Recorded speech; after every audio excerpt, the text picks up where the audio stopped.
Nasi merah sering disebut-sebut sebagai makanan sehat. Banyak orang menganggapnya lebih baik daripada nasi putih. Tapi, apakah nasi merah aman untuk semua orang? Bagi penderita gagal ginjal, jawabannya tidak sesederhana itu. Gagal ginjal membawa tantangan pola makan yang unik. Pasien perlu memperhatikan asupan nutrisi tertentu, seperti fosfor dan kalium. Mineral-mineral ini bisa berbahaya dalam jumlah tinggi jika ginjal tidak berfungsi dengan baik. Nasi merah, meskipun bergizi, mengandung fosfor dan kalium lebih tinggi daripada nasi putih.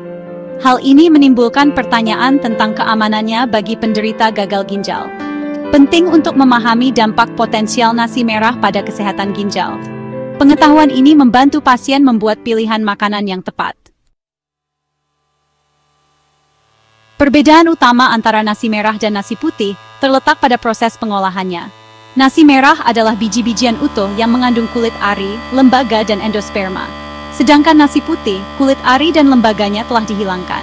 Proses ini mengurangi banyak serat, vitamin, dan mineral. Dari segi nutrisi, nasi merah jelas lebih unggul. Nasi merah mengandung lebih banyak serat, magnesium, dan mangan. Namun, kulit ari dan lembaga yang kaya nutrisi ini juga mengandung fosfor dan kalium yang lebih tinggi. Bagi orang dengan ginjal sehat, kandungan mineral yang lebih tinggi dalam nasi merah bermanfaat. Tetapi bagi mereka yang menderita gagal ginjal, hal ini bisa menimbulkan risiko.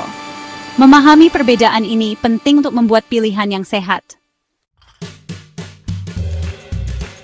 Fosfor dan kalium adalah mineral penting bagi tubuh kita. Keduanya berperan penting dalam fungsi otot, transmisi saraf, dan keseimbangan cairan. Namun, ginjal yang tidak berfungsi optimal akan kesulitan membuang kelebihan fosfor dan kalium dari darah. Kadar fosfor yang tinggi dalam darah dapat menyebabkan kondisi yang disebut hiperfosfatemia. Kondisi ini dapat menarik kalsium dari tulang, membuatnya lemah dan meningkatkan risiko patah tulang. Kadar kalium yang tinggi, atau hiperkalemia, dapat mengganggu irama jantung dan menyebabkan komplikasi serius. Bagi penderita gagal ginjal, mengelola asupan fosfor dan kalium sangat penting. Ini melibatkan pemilihan makanan yang cermat dan konsultasi rutin dengan tenaga kesehatan profesional. Ahli gizi dan dokter spesialis ginjal umumnya menyarankan untuk membatasi konsumsi nasi merah bagi pasien gagal ginjal. Kandungan fosfor dan kalium yang tinggi bisa bermasalah. Namun, bukan berarti nasi merah sama sekali dilarang. Kuncinya adalah kontrol porsi. Mengonsumsi nasi merah dalam jumlah kecil dan sesekali mungkin diperbolehkan bagi beberapa orang. Sangat penting untuk mendiskusikan kebutuhan dan batasan diet individual dengan ahli gizi terdaftar atau dokter spesialis ginjal. Mereka dapat memberikan panduan yang dipersonalisasi berdasarkan health test darah dan kondisi kesehatan secara keseluruhan.